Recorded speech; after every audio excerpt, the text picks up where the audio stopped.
အဲ့ဒီအချိန်မှာမြတ်စွာဘုရားဝိပဿနာတရားဟောတာတကယ်ချင်းချင်းလေးဟောတာချင်းချင်းလေးဟောလိုက်ရင်ဘာလို့ရမလဲဆိုတာဘုန်းကြီးတို့တရားနာပရိသတ်သဘောပေါက်သွားနိုင်တယ်ပေါ့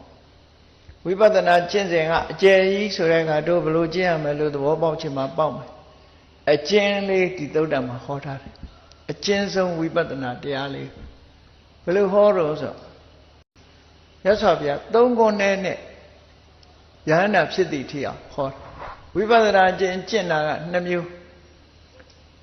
ရသွားတဲ့အကျိုးက1မျိုးအဲ့ဒီမှာကျင့်ပုံကျင့်နည်းဝိပဿနာရဲ့အာယုံ2မျိုးကိုထုတ်ပြပြီးတော့ဟောတယ်သဝိညာဏကဆိုတဲ့အသိစိတ်ရှိတဲ့ဟောဒီကာယအဲ့ဒီကာယမှာအဟံကာရငါလို့လူတွေကထင်မှတ်စေတဲ့ဒိဋ္ဌိ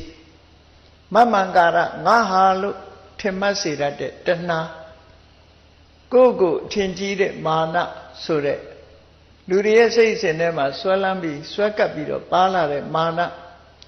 အဲ့ဒါတွေမရှိစေရဘူးအဲ့ဒါတွေကွာအောင်လုပ်ရမယ်ဒါနံပါတ်1ကိုယ့်ရဲ့ကိုယ်ကာယမှာတဏှာဒိဋ္ဌိရဲ့တဏှာရဲ့မာနရဲ့ဒီတရားတွေမကတ်စေရဘူးဒီတရားတွေကိုဖယ်ရှားရမယ်ဒါကစကားတစ်ခုနောက်ဒုတိယစကားတစ်ခုကပါတော့ဆိုရင်ဗဟိဋ္ဌာသသဗ္ဗနိမိတ်တေတုအဟင်္ကာရမမင်္ကာရမာနာနုတေယနဘဝိတန္တိအပြင်ကအာယုံမှန်သမျှအပေါ်မှာလည်းပဲငါဆိုတဲ့ဒိဋ္ဌိငါဟာဆိုတဲ့တဏှာမာနဆိုတဲ့အနုတ္တရတွေမဖြစ်အောင်လုပ်ရမယ်ဒါကစကားတစ်ခုဒါဝိပဿနာကျင့်စဉ်ကိုအကျဉ်းလေးဘာကိုမှတ်ရမလဲဆိုတာကိုအကျဉ်းလေးပြလိုက်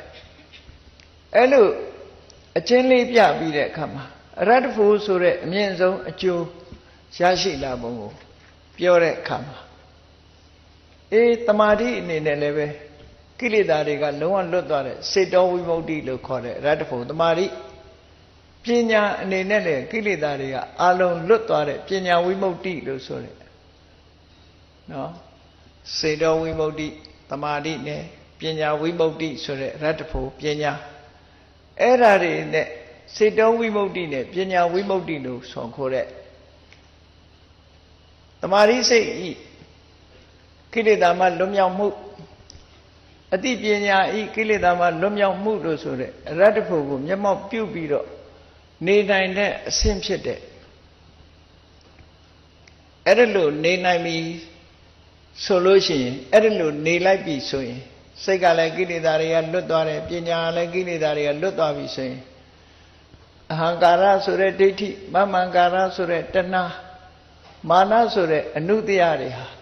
ဘယ်တော့မှမဖြစ်တော့ဘူးလို့အမြင့်ဆုံးအကျိုးတစ်ခုကိုဖော်ပြတယ်